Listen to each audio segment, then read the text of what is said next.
All right, good morning. It is 9 a.m. Friday, June 7th. This is Beach Preservation Ad Hoc Committee meeting. I'd like to call the meeting to order and acknowledge that the press and public were duly notified of the meeting in accordance with the Freedom of Information Act.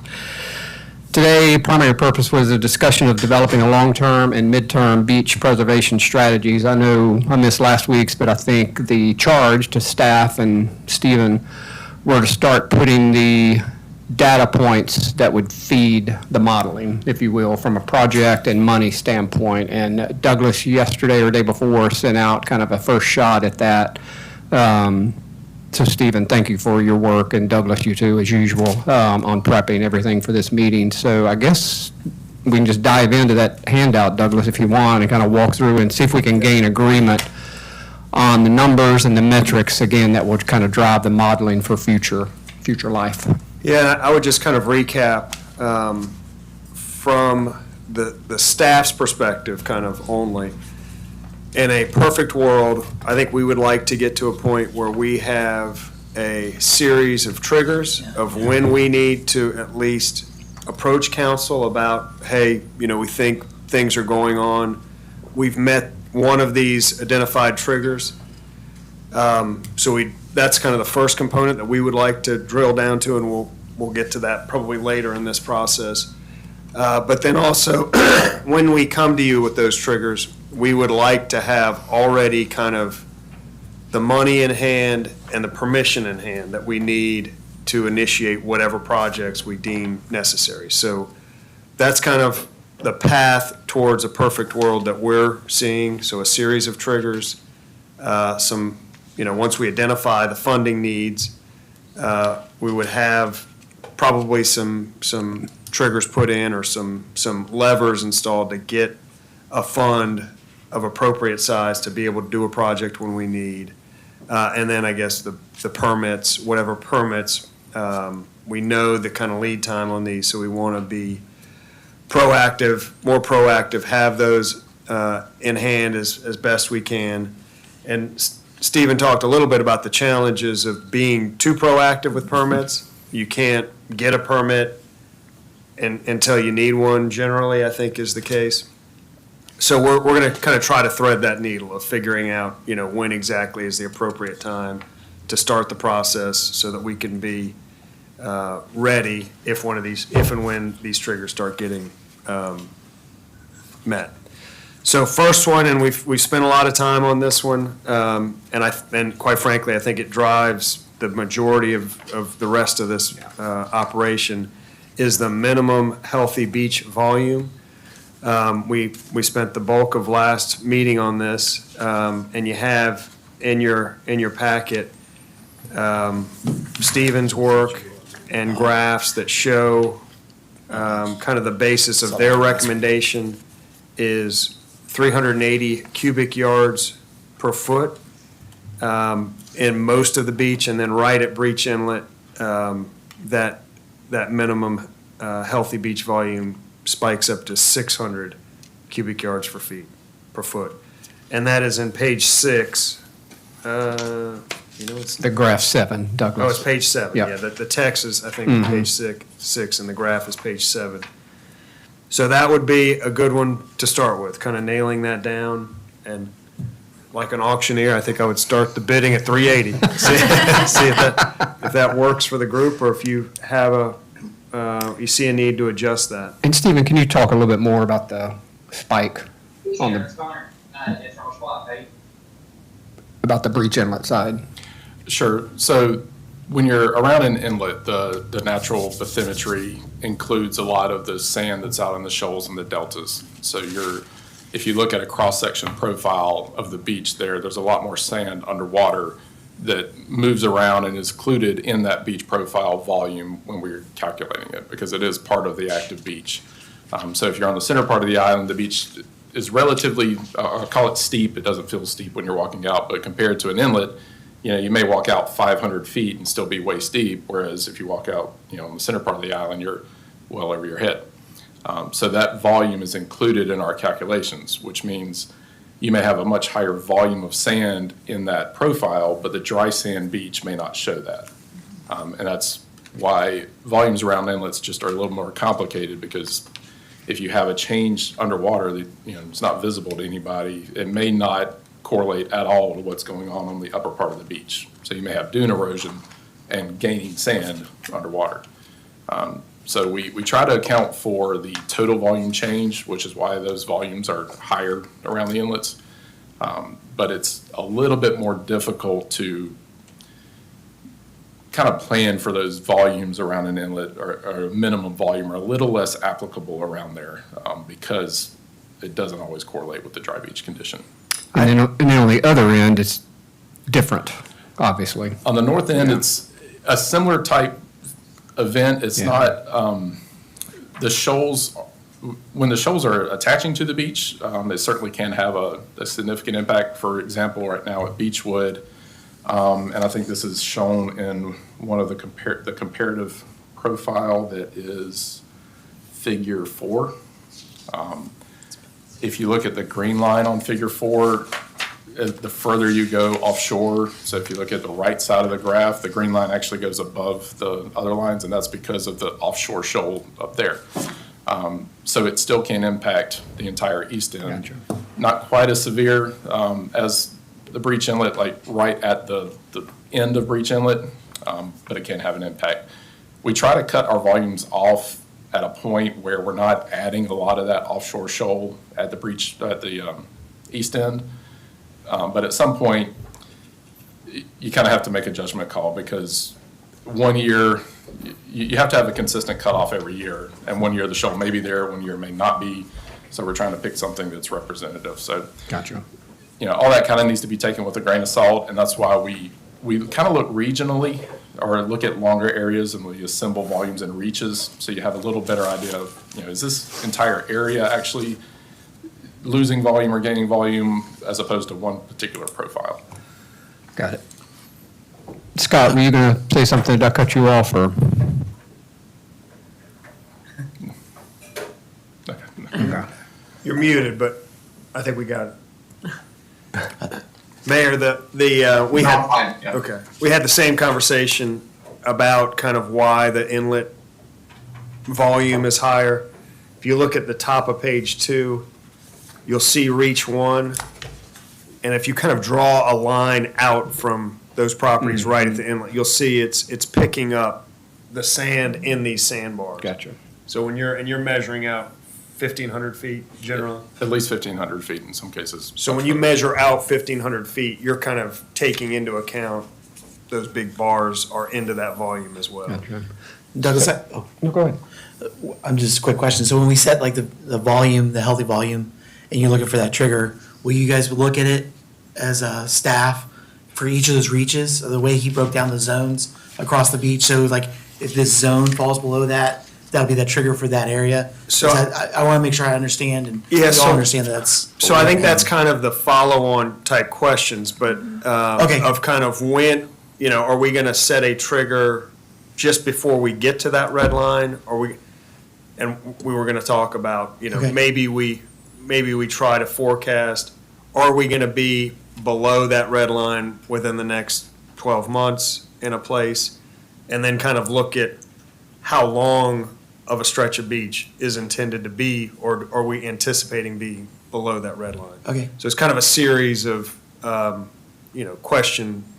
decision points along the way as we approach that So red we'll line. set this decision point, then that'll set like, hey, what distance we look across the beach. If it's and just a portion. small portions dropping below, Yep. that might be a different project. If we have an entire kind of section that warrants a large mobilization, kind of large-scale project, that would then be a different Yeah. decision. We're setting the decision tree up. Right, Like, right. if Exactly. yes, then we have to Exactly. start working that way. Scott, looks. I do have a quick question. Are we also going to have triggers or consideration for the health of the dunes? I think, Steve, to your point, we learned that last week that the beach can be considered healthy, but it's not necessarily visible because of the volumes or underneath the water. But are we also, and maybe this is down the road consideration as part of triggering, if we're losing our dune or the upper part of the beach, should we maybe consider evaluating some triggers for when we react? I'm kind of putting this in the context of the south end of the beach is what's going on down there now. So just something to think about. Question. Yeah, I think that's That's a very good question.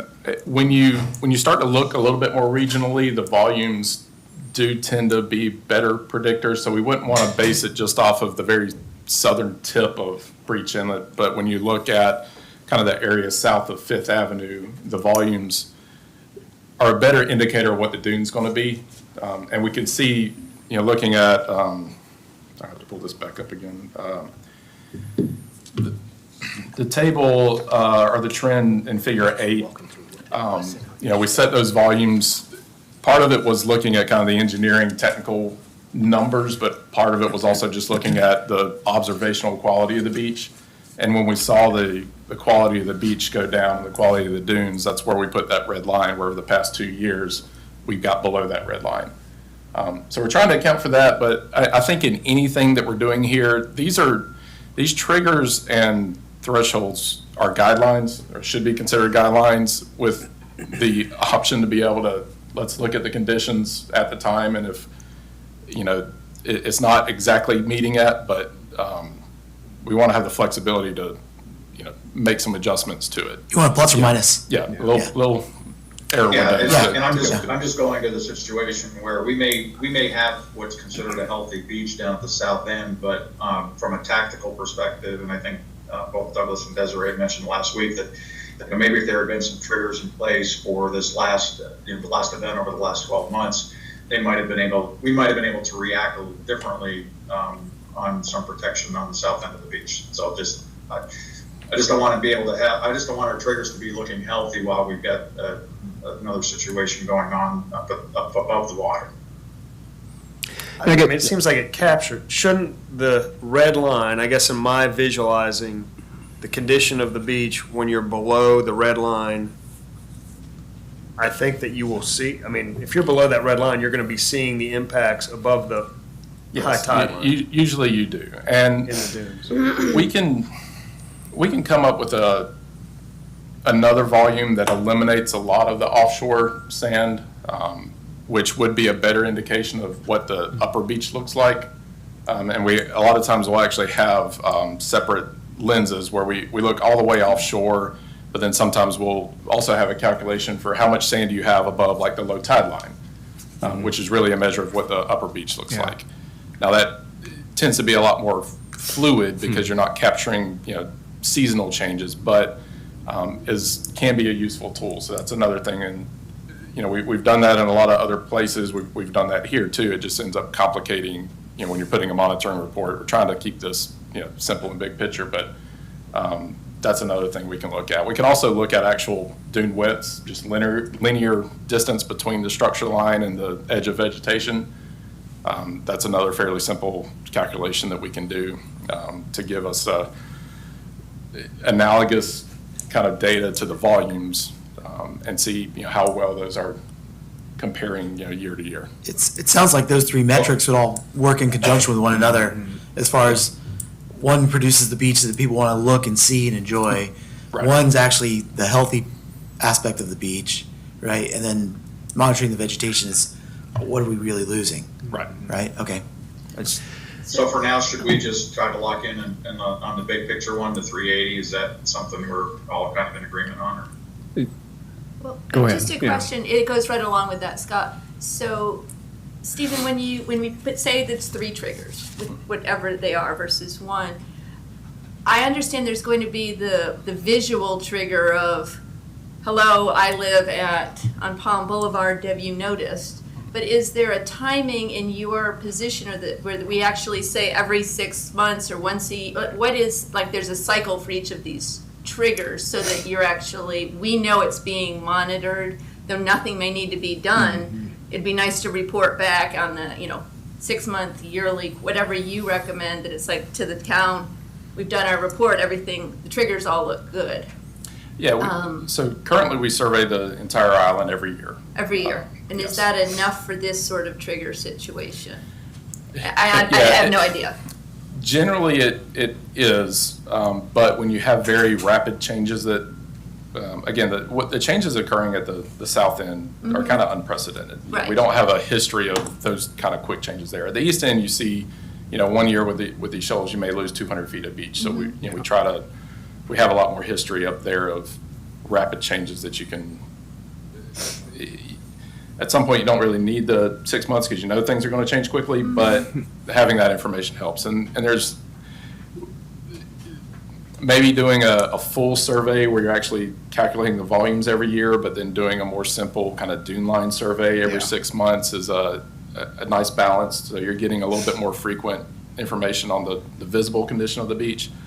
We do survey the beach every summer. It's kind of the same season, so we're trying to account for summer, winter beach changes to reduce those, so we're comparing apples to apples. We do have some post-storm surveys that we do after hurricanes for FEMA purposes, so we have that data that we can add in as well. I would question, suggest, yeah. since we're in uncharted waters as regards all the things that we've said have contributed to what's going on right now, that we consider what you said, what you've been doing, more of a heavy survey once a year, but a lighter survey every 6 months, and then we look at or at least we're gonna look at what that cost is and make Good that, idea. it's not my decision, right? It's a good idea. Right, Yeah. to make that determination, again, to stay ahead of the curve instead of behind it. And as far as the triggers, is when you said 1 trigger versus 3 triggers, is there a big difference in what the cost would be for us to be monitoring 3 versus 1? 'Cause- No, I don't think so, and I think it would be an either-or Okay. scenario where you would, here's what we're measuring and monitoring, here are the things where, once dune width reaches a certain point, we know we're kind of in a critical situation, or at least a not healthy situation, based off of, again, kind of go back to Hurricane Matthew. We lost 60 feet of dunes in a lot of areas up and down the coast in Hurricane Matthew. To me, that's a very reasonable storm to kind of try to manage. If you try to manage Hugo, you're, Yeah. So, but that one is a reasonable one that occurs on a period of every 5 to 10 years, and something that you can actually kind of plan for and try to mitigate. So, my bare minimum would be 60 feet of vegetated dune area is kind of a trigger of, we don't want anything less than that, for sure. So I think, Scott, to your point, and Stephen, you guys are recommending 380 and 600 here. I mean, I would have to go with your recommendation. I mean, I wouldn't know to say anything different, but speak up, committee, if there's a desire to do something I guess- different. I think It's I just going to drive the financials to a large extent. I think I would specifically say figure 5 in the CSE report. I mean, there's parts of it that are curves, right? I mean, when you get to station 20, it's some slightly different number, right? It's not a perfect Correct. 600, and then, so I think CSE's recommendation is that we use the red line in figure 5 of page 7 Yeah. as that volume, which is roughly 380 for most of it. There's one. And financially speaking, really the biggest impact on whether that number's 380 or 400 would be an initial project. Right. To get you to that point. And then everything else, you're just trying to maintain volumes above that. So once you get to whatever that number is, it's all based off the erosion rates that you're going to see. So really after that point, it doesn't change a whole lot.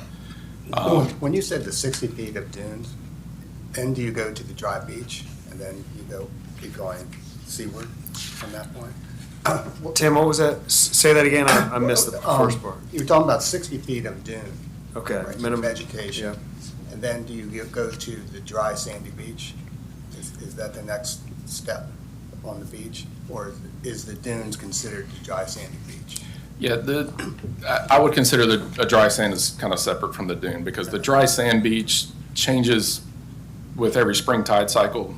You get a spring tide like we're in this week, you're going to have much less dry sand beach. And that's why it's kind of exists without vegetation, is because it's inundated just enough where vegetation is not going to live on it. So we don't typically use that dry sand beach as much of a analysis criteria. I mean, it's wonderful for recreation and the people using the beach, but it doesn't really tell you as much about overall condition.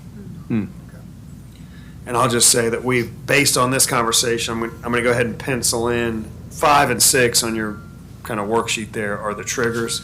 So I will pencil in a dune width trigger that we can work on. And For again, both I of think those. So that'll be B under both of those. So we'll have the big volume trigger, and then we'll have a dune width trigger.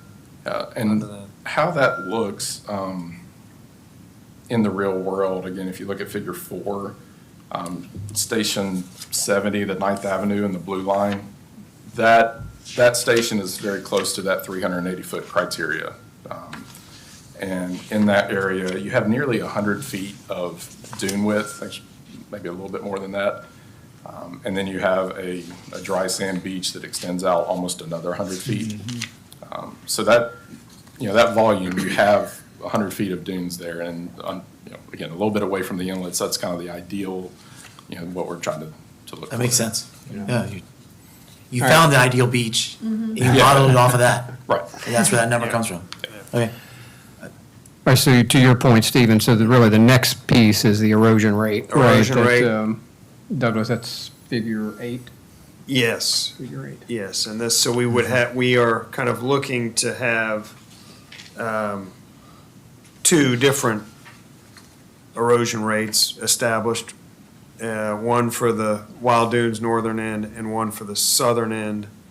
And there's a little bit of, and Stephen, you can explain this, but it depends on, the window that you look at the different years through to figure out what that erosion rate was. If you include, we're about to have a major shoal come on shore up at Wild Dunes. If we waited a year until that came on, it would have the effect of lowering the erosion rate considerably because you've just gained a bunch of sand. So Stephen kind of looked at all those windows and came up with, I think, what you thought was the best middle ground window to look at it through, and established 98,000 cubic yards per year for the northern end and 68,000 cubic yards for the southern end.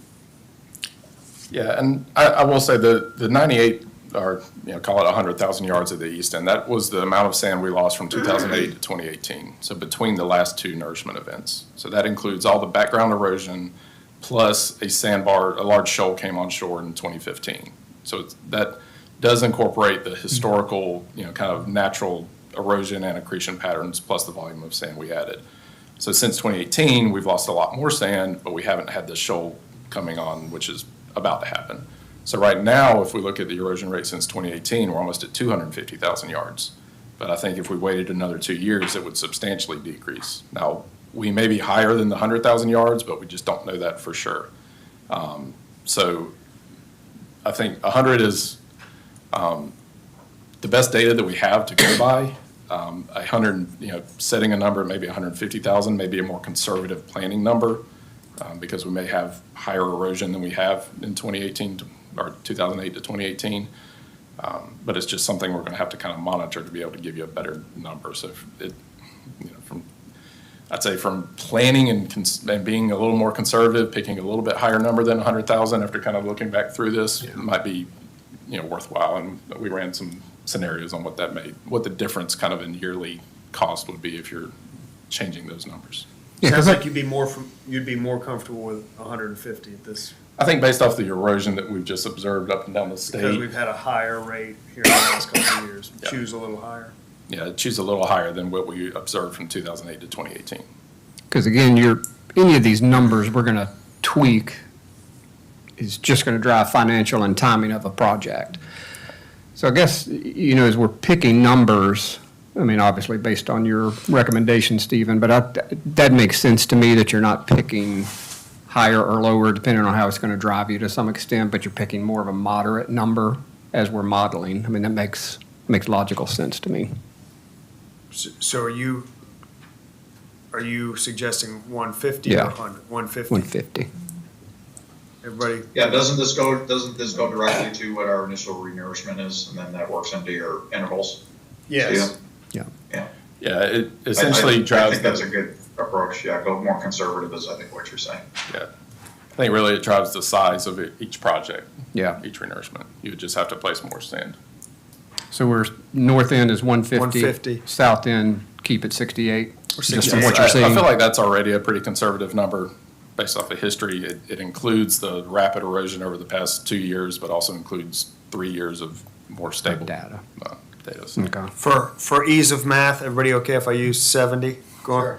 I'm going to round it up. Your calculator doesn't have an 8 on it, I'm Douglas? gonna give you 3 decimal places.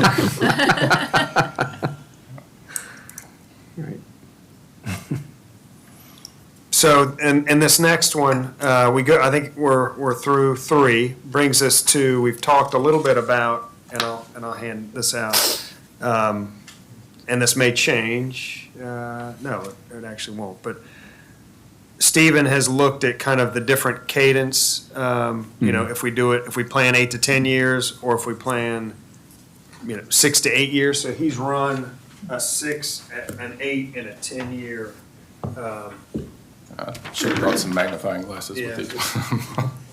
And Scott, And I can project it on the screen if, do you have the ability to I email have it. Scott? I Scott, you do. got your email pulled up? Yes, and just, as I recall, Steve, the big difference between the 6 to 8 and the 8 to 10s are, we're gonna save some mobilization costs. Isn't that really one of the big ticket items by choosing a little greater interval? I think you're right, Scott. It's gonna send it to your work email. Yeah, I got accused of being half of a coastal engineer last meeting. Check out my game a little bit. Just half? It's not bad. if you- Just half.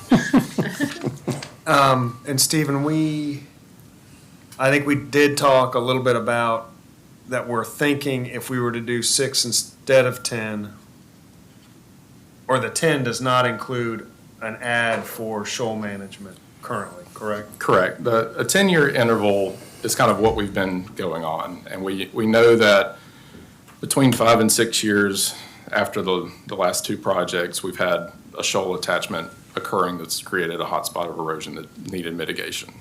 The first time we did one small shoal management project and one fairly large project, 2012 and then late 2014. And then this time, in that case, the erosion affected both sides, the Beechwood, Dune Crest area, and the area around Ocean Club. But it kind of changed and evolved. This time, it's really been focused on the Beechwood, Dune Crest area. And it's not been, it's been a little bit more severe because the water is getting closer to the house. But overall, I feel like we're in a little bit better condition up and down the beach, especially at the east end's been a lot more healthy. Now, that may change in the next 12 months because the shoal is still evolving. So assuming that we're doing projects every 10 years, you're likely to have to do some type of mitigation during these shoal attachments. Talking with Doug, if we do a project every 6 years, there still may be a need for some type of temporary mitigation through, sandbags or temporary protection measures. However, with another big project coming in, the near future, assuming that it would happen, then you probably wouldn't want to do a shoal project. You would probably just buy time until the big project. And a lot of that will be dictated by, the shoals occur, the large shoals occur on 6 to 10 year intervals. You can't really predict exactly when. So if you're doing a nourishment while the shoal's attaching, as opposed to the shoal attaching right in the middle of the 2 nourishment events, you have to look at the conditions again at the time and adjust your plan. However, big picture is much less likely to want to implement a shoal project if you're nourishing the beach every 6 years, which saves you, maybe $1 million worth of a shoal project, but you're having more frequent mobilizations of a dredge. So while you can assume that the big picture is if you did a project every 10 years, for 30 years, you're doing 4 projects. If you're doing project every 6 years, you're doing 6 projects. And this is a 30-year look? This is a 30-year look. Yeah. This does not include inflation, just to kind of keep it Yeah. simple. But essentially, every one less project you're doing, you're saving $5 million of mobilization. So if you compare the 6 and 10 years, you're saving $10 million in mobilization. It works out a little odd because at the end of 6 years, if we were just to replace the deficit volumes, you're actually placing less sand, just because you're only placing the amount of sand lost every 6 years, as opposed to 10 years. in either case, you're doing a project on year 30, but at 10 years, you actually have over 500,000 more yards of sand on the beach. So you have to account for that and how much money you're actually saving, because you have a bigger beach at the end of that with the 10-year. For the 8-year scenario, I bumped it up to 32, just so we would end on a project, as opposed to in the middle of a scenario. So you can kind of see the difference in dollars per year. You don't see a huge change in that, but the savings occurs in that total sand placed value, and you can see the dollar per cubic yard that includes that mobilization factor. Essentially, if you go from a 10-year project to a 6-year project, or the opposite way, 6 to 10, you're saving about $300,000 a year, a little more than that every year in mobilization charges. And that's really where the savings comes in. And Stephen, did you say this? This is not shoal management, this is just renourishment That is projects? just renourishment. Shoal management, just as I think a very easy number that's reasonable, is about $1 million every 10 years. That would be in the middle of a 10-year cycle of nourishment. So nourish every 10 years, shoal management in the middle of that every Halfway 10 between. years, but Yeah. every other, the 5th year. In the So every middle. 5 years, a project is occurring. Right. One's a heavy dredge, one's a shoal management. Right. Dredge management. Yeah. Okay. Scott? In theory. If I'm reading this spreadsheet correctly, actually the cost per year and the total cost over the life of the 30 years is almost, I mean, it's close enough to be kind of a wash without inflation. It doesn't look materially different between the two scenarios over that 30-year structure on a cost per year. It's like you said, it's a couple $100,000. Is there any benefit to doing more frequently than less frequently? I mean, I don't know. I don't know the answer to this, so this one's kind of it's a tough one. I would have thought that we would have saved a lot of money because of the mobilization avoidance, but I think what this is showing is that may not be the case because of the sand deployment. Yeah, The amount again, of sand is saving the mobilization costs Right. for the period of time. That's right. yeah, so again, having the extra volume at the end of that period is where that difference Yeah. comes in. If we were to unitize that to the same volume, you would see that basically $10 million difference between 6 years and 10 years. That's the simple answer of what it is today. The benefits of doing projects more frequently is especially if you're able to add on a little sand every time, so you're not just restoring the minimum, but you're adding a little bit, so you're gaining each time, you're able to more quickly do that. And I mean, that's really the biggest benefit, is to try to maintain a wider beach that, if you're maintaining it further out, even if we do have these shoal attachments that are making you lose 200 feet, if you're starting that erosion cycle with a healthier beach, you're more likely to withstand it without having critical erosion issues. The biggest downside, outside of the mobilization, is just the cumulative impacts of every 6 years you've got a dredge out there digging a bar area, possibly shutting down the beach during the season. They're pretty good about working around the crowds and all that. And once the more familiar people become with it, the less of an issue it is, because they realize how to handle it. There are plenty of beaches that nourish their beach every 4 years because of a navigation project or something like that. So it can be a headache, but Stephen, can you, and I hadn't really thought about this till now, but assuming if we and we talked a lot about Monday morning quarterbacking, if we could envision that in 2018, we did a 6-year size project, I'm assuming it would have been 40% less sand, because we're not trying to get to 10 years, we're only trying to get to 6 years. Can we look backwards and say, well, what would the conditions have been today if we had placed 60% of the amount of sand that we actually placed, and would we be in trouble if we had taken that strategy in 2018? I think certainly you would have been. Now the way we formulated the last project was based off the existing conditions, plus restoring some of the losses that were quantified from the hurricanes. So some of the volume was kind of dictated by FEMA. We're directly replacing yard for yard what was lost. But in all likelihood, we would have reduced the total volume, by say 400 to 500,000 yards.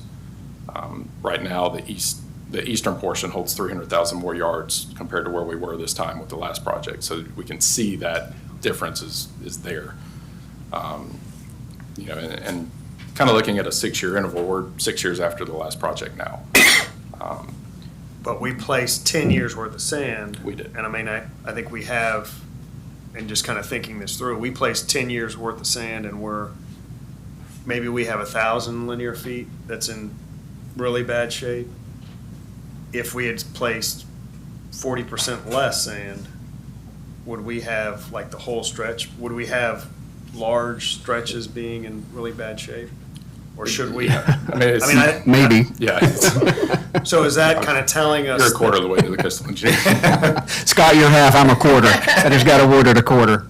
Yeah. Yeah. And our models are these numbers are based assuming we would be placing 40% less sand. Correct. So we're not saying we're going to do that same amount of sand just more frequently. We're reducing the amount of sand. I thought it was my understanding that we would like do an initial reset, go to the idea, work the first project to the ideal beach profile, right? Mm-hmm. And then this is accounting for the loss over time and doing corrections thereafter. Yeah. I understand it. Yeah, so I think the answer to your question, Doug, is yes. I think we would be in a good bit worse situation than we are now. It's difficult to quantify that or tell you exactly where. I think Grand Pavilion was getting pretty thin before this little shoal attached, so it probably would have been in a good bit worse condition. And I do think the area to the north at Ocean Club would be a lot more. I mean, they got hit pretty hard in December. It could have been a little worse up there. But yes, for... I didn't mean to interrupt you, go ahead. Okay. But I think for any scheduled project, you're looking at replacing the deficit volume because you're not going to be perfect in maintaining that, especially with these inlets. But we'll replace that. We'll replace the erosion rates that we can calculate, in that volume that we're using our data to try to say, okay, you lost, 600,000 yards. We're replacing that, because that's the interval replaced. And then you always give yourself a safety factor. You're paying for getting a dredge out here. You want to try to add on some volume that you can afford, especially if you get a favorable bid price. You want to try to take advantage of that. So having a cushion to account for unexpected storms, just nature not liking us for that 5-year period, whatever it may be, so that you are, buying yourself a little bit more time, building on the condition, slowly over time. So we try to be conservative, in our erosion rates, so we have a little safety factor. And then whenever we go out for a bid for a project, we have our base volume that's, this is the amount of sand that we definitely need, but we always have an alternate volume based off of the bid prices that come in that we may award. So if we get a favorable bid, we may award an extra 100,000, 200,000 yards, just to take advantage of it being there. And maybe that pushes out, the next nourishment project a couple of years, or you keep your schedule and keep building on top of that. Yeah. Hey, Scott, go ahead. I think you might answer my question. I was just trying to think on the 10 to 6 year or 8 year interval. We're basically putting more sand out into the beach or into the water. Would we be staying closer to the kind of the mean volumes if we did it more frequently? But it sounds to me like we'd have less funding events. The longer we go and the higher we go in the volume, we're probably going to give ourselves a little bit more protection. I think is what I'm hearing. Is that? Yeah, you can place so much that you're altering the configuration of the shoreline and could be increasing the losses that you would have. Yeah. If you pumped a big 1,000-foot peninsula out into the water, that's going to erode very quickly. So you don't want to go so far that you're really changing things, changing the kind of the way the waves work on the system. But yeah, I think there are advantages to more frequent projects because you're maintaining a more consistent shoreline structure. But, the more sand, the better. I mean, So Stephen, again, this is just putting in spots for modeling is really all we're doing. So why wouldn't, to me, it makes sense to do 8, just to come off of our 10 number and let's watch it for a while and just kind of see where we go. I don't know what anybody No, else's reaction to that is. That's where I was going, is 8 kind of splits the difference, and when you look at the cost per year, I mean, at least the way this chart is developed, and not accounting for inflation and all the others part, it kind of gives us the middle ground, and then we have a flexibility to roll with, right? If we need to shorten it, then we kind of have a budget that's built, it won't be as much of a hit, one direction or the other, either way that we go. Because, I Is mean, that kind of where you're yeah, at? because at this point, I mean, your page has nothing to do with, do we have money or do we have sand? Again, we're just trying to Right. create a model that says we need to do a project and it's going to cost us X or Y over a 30-year period, so. So maybe, and I guess I was kind of, in the back of my mind, this idea of gravitating towards 6 without a shoal management project, had a little unease about it, because you're taking out that kind of midterm Yeah. flexibility. So maybe 8 with a shoal management project kind of in our planning. Scott, you're good? And then that's Katie, all you're- subject to triggers, Yeah. correct? Correct. So, and Absolutely. That's the difference. Is- Absolutely. What I It's don't more want to like do a- is go the 6 weeks without getting my hair highlighted and end up with, that roots. Same for me. It's a I real know what problem I'm for me. saying, but the point is. Something we can all relate We to have here. so much Yeah. coming from tourism Yeah. and rental business, we don't want to, we'll probably be feeding a lot of the economy in order to pay for this. We don't want to lose that because we go out too Yeah. far. But as long as the triggers are there. Right. Yeah, I think that we want to set kind of the modeling so we can figure out the financing components and the absolutely. permitting kind of frequency. Yeah, because if And you, then the triggers, though, will be working all along the way to kind of, So, right, be an 8-year, monitoring if it. it That may had to be change our- 7, could yeah. be, again, I'm and just. Yeah. we'll change the model The based damage on. wouldn't be as bad going from 8 to 6 versus 10 to 6, right? But Right. this, Right. this What- gets us what we need, it sounds like, and gets us what we want at this point, which is going to be a financial number so we can start talking about correct. how we raise How do those we get funds there? on a Yeah. sustainable. Yeah, I'm ready to go to number 7, because if you think about the numbers you have on here, Stephen, and what we produce currently, Yeah, we're not. $45 million against a $100+ million. Say that Life again, of- Mayor. We're at $1.5 million a year, right, on our beach Yeah. reimbursement fund? Yep. So it's $45 million over a 30-year time frame. Just a bit shy. Yeah. From a funding mechanism But standpoint, it's, so. we're going to be in a great situation to know that. So, Absolutely. right, so Right. now we can. Then what? Now we go to the I next agree. stage, Yep. right, that's the key. Yep. And informing people. And I Yeah. think things like we can use like the information if we are engaging y'all that extra time in that 6 months, which I think people will appreciate, like having a dashboard that's out there that shows healthy beach, and every 6 months people can actually see that as they go to, look at their investments or their homes and, Agree. no, I think it's, Yeah. thank you. I think we're getting there. I have to, It's all right. and I just, thank you. Good Thank you, progress. Cindy. Bye, Cindy. Bye-bye. So, go ahead, Stephen, I sorry. was just gonna say, I think that's a very schedule where you would have a permit being issued sometime around year 5. Yeah. Maybe late year 5, early year 6, which means you have to start planning for that maybe 24 months in advance, which sounds kind of ridiculous, but then in year Back 6, to life. you have that permit that's good for 5 years. So then that allows you the flexibility anytime between, year 6 and year 11, or year 5 and year 10, to implement a project. So, gives you plenty of flexibility in that way. And You got a really, question over here. Yeah. Scott, you got, No, I guess, Steve, what I was gonna ask is, does this, if we have given you the answers to this, does this give you enough information to basically now model out if, kind of the 30-year view with and without inflation impacts? We've gotta have the shoal management numbers in here as well, permitting costs and, those other things that I think the monitoring and surveying, you could kind of have the 4 lines of the renourishment, the permitting, the shoal management, the monitoring. That gives us a full, 4-line picture of what we're up against, both on a non-inflation, today's dollars, and what our inflation dollars were. But the inflation dollars, I have to say, when I was reading your report, were a little, daunting, but they are what they are. And hopefully everything else goes up with it on the funding side of it. But does that give us, do you think, something we can work with from that? Yeah, I think so. Yeah, it feels like we're there, to me, I mean. Yeah. And we'll keep, so I mean, I think that those first four give us kind of what, to Scott's point, enough to work the models about what the cost will be, which will get us down to question 7 of how we're gonna, how we're gonna raise money to do all this. And then all the while, we'll be working on triggers on 5 and 6. Yeah.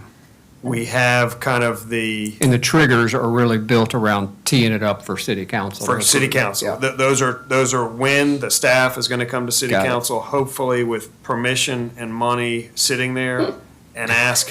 She laughs. If everything else works out, we're going to have permission and money. And then, and as Stephen talked about it, sometimes we might meet a trigger and it just doesn't make sense Yeah. to spend the money to do the project. And each case is going to be, have to be dealt with on a case-by-case basis. This Army Corps, potential of them adding in sand Phantom is not project. accounted for in any way here. If that Right. comes to fruition, that'll change the case-by-case Because scenario. hopefully that would happen again. Yeah. And I guess, Stephen, a couple of things. Douglas and I had a conversation this week around, and I know there's belief on either side around the shoal management process, just let nature happen or speed it up, like we're planning to do this fall, hopefully with the shoal that's out there. I mean, what's your view of life? Yeah, it's, I was talking with somebody about this yesterday on really the decision is, generally it's an episodic process. Generally, it's going to be a temporary issue that usually has healed itself naturally. But I can't tell you case by case, at Beechwood right now with the shoal attaching, is it going to restore 50 feet of beach, 100 feet of beach in front of that area in the next 2 years? I can't give you that number just because it's too dynamic and dependent on the weather. With the shoal management project, you kind of know what you're going to get for the next 6 to 12 months with restoration. But you still have natural changes occurring, and you may put, 80 feet of beach out, and in the next 12 months, that shoal's still eating it away. So is that a better option than having sandbags for those property owners, and just let them weather the storm, with or without city support? Those are really the kind of 2 engineering options. I wish I could give you a better guarantee on it. You just can't with these types of situations. And Stephen, if that shoal came on shore 5 years ago, 4 years ago, when there was a big, healthy, dry beach in front of it, it wouldn't have been any Yeah, it problem. wouldn't So have you- been an issue at all. So it all has to do, it really is the timing of how thin the beach has gotten naturally in the area right in front of where it's coming ashore that triggers whether there's a need there or not. Yeah. Could happen a lot of times and there's just doesn't cause any issues, but then other times it obviously does as it's coming ashore. Well, and I guess, Scott, to your comment earlier, so if you're doing a shoal management, $1 million, whatever, every off-cycle renourishment, I just know there's, and all the stuff we've all been reading, a pretty good-sized camp out there that says, let the shoal, just let it happen. Don't try to, don't try to speed it, but it's just a hard thing to call. Yeah, 'cause- Now looking forward, because it's different, Right, every yeah. time. And I guess I think about, Stephen, if you again, Monday morning quarterbacking a little bit, what this is going to do for us, we're going to have permits in hand faster than we've probably done in the past, sounds like. We're going to We'll get 'em- I think we'll start Start the applying for 'em process, earlier. right. Not get them any quicker than we have, but we'll correct, and have them that's in what our I meant. hands. So in this case, the shoal management or the beach rent, whatever, it doesn't even matter. But these are going to give us triggers. Again, Monday morning quarterbacking a little bit. We might have already had a shoal management permit in hand. We're starting the process for the next big beach renourishment. So, this isn't a be-all, end-all. It's just going to be a guide point. I mean, we're not that far off from where we've been in We haven't practice. met in the shoal that's out there, I still don't think, even if we had a permit in hand, I don't think we can We're just go not get it close yet. enough Because yet. it hasn't Yeah. naturally gotten close Right. enough to the shoreline. So, yeah, we're trying to set you up where you have as many tools as you Yeah. can possibly have, and then based off the conditions, be able to implement the best one for the city.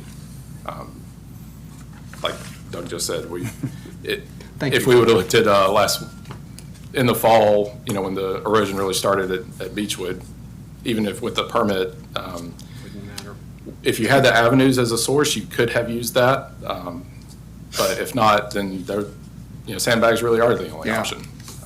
Or implement a big project for a relatively small area of beach, which from the engineering side, sure, again, I love as much sand on the beach as possible. Yeah. It makes our life a little bit easier, but Or you truck in at a very expensive rate. correct, yeah. Yeah. And trucking is it's very expensive for what Yeah. you get. Yeah, it's interesting to see you break it down, per cubic yard, because trucking's 4 or 5 times that much, I think I've Yes. heard you say. Yeah. And all the trucks going over the Well, bridge. exactly. You know, It all the takes a long time added, and everything, yeah. Yeah, good point. So we'll let you guys go away and, Yep, so we're gonna. Behind the curtain. We will work, not like forever, I mean, just, we're gonna work Tell us. on number 7, funding. I think we have enough to kind of drill down more on the funding needs and levers. We've added a little bit to the triggers here today, just kind of in conversation with adding in a minimum dune width trigger. I would just say, again, kind of overarching, we are also wanting to just incorporate recommendations. So, I mean, we, I think, have collectively agreed that aligning projects, if we're gonna do one, let's take a hard look at the other and try to lean towards doing that project, even if to the kind of common eye, it doesn't look like it could use it. Let's just go ahead and be safe and add it. So I think we want to just add recommended policies as kind of an add-on to this list. So that's stuff for you all to think about between now and the next meeting. We have plenty of work to do with 5, 6, with and the 7. modeling. Yeah. Scott, that sound reasonable from your view? I think it sounds great. If we can break out the components and get an all-in picture, I think it'll be very, very helpful. And like you said, it's our challenge to find one. Yeah, helpful and scary all at the same time. Yeah. And I think, at some point, we'll need to shift, and Cindy's brought this up a number of times, I think she's right. This has been a huge focus and effort, and maybe this is not this committee that winds up doing it, but there is an education component and communication component on this particularly once we decide number 7, from a funding mechanism standpoint, there's going to be a lot of communication and education for the community that we'll need to think about doing. But, from my seat, it feels like this committee is drawing to a close, particularly once we nail down finish these number 7 items and look at the modeling, to Scott's point.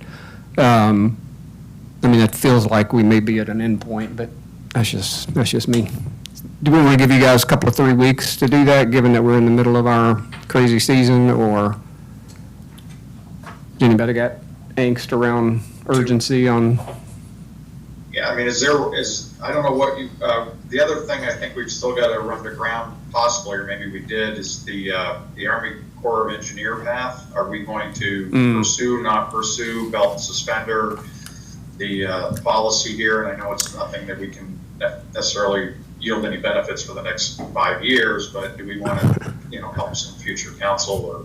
Did you say 55 years, Scott, or 5? You said 5? 5 years. I thought we had decided. Beyond my anyway, Yeah. part of that is I think we were going to have a follow-up to find out what would it, the answer may be no, but what would it take for Wild Dudes to qualify for for those funding? Yeah. Those federal funds. And I thought we had decided, maybe, again, this is in my brain, that go ahead and put the letter in of request to the Army Corps, because that's a 2027 budget they're working on right now, if I remember right.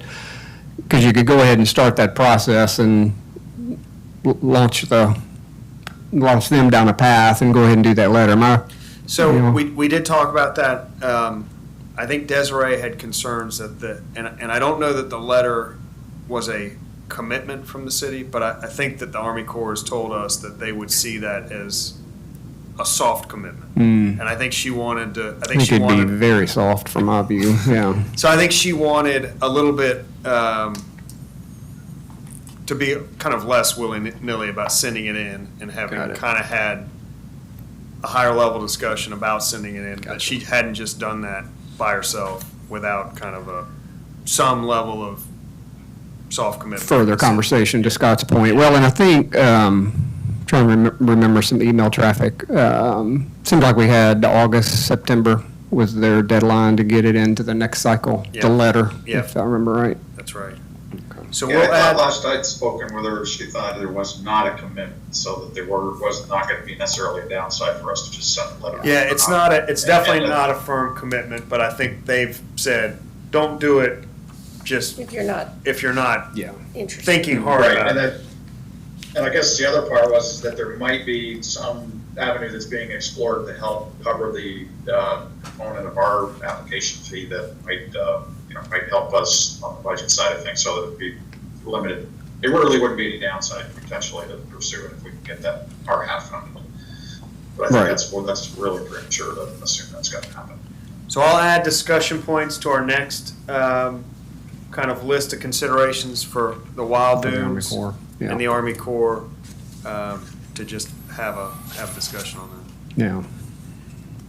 So So are we 2 looking weeks, at next week, the week after? Or? 2 weeks would Well- be June 21st? I'm out of the country that week. That whole week? You need 2 weeks, Steve? You wanna? Well, there's how about some 3? travel. I'd push it out personally. How about, he's out of the country, Middle of summer. how about the 28th? Desiree is out. You're in July 4th. I can make it down here the 4th, it'd be fun. We'll put you up somewhere and bring the family and look what happens.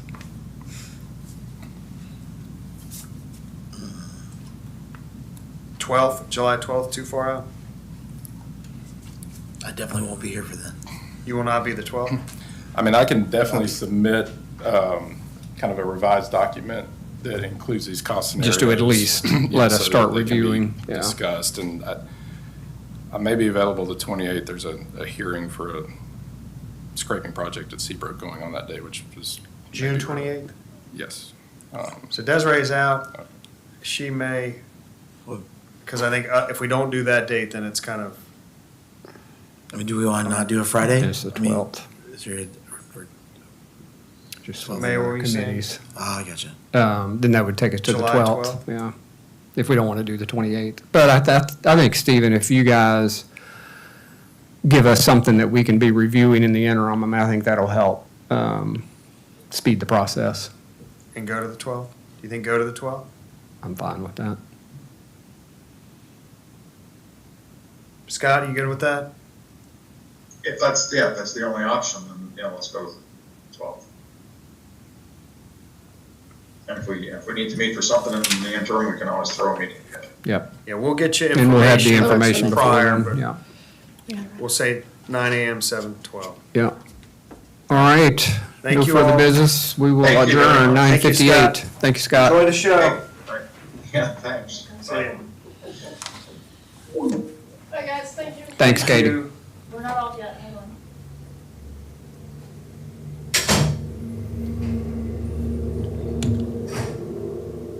Just so y'all are aware here, these are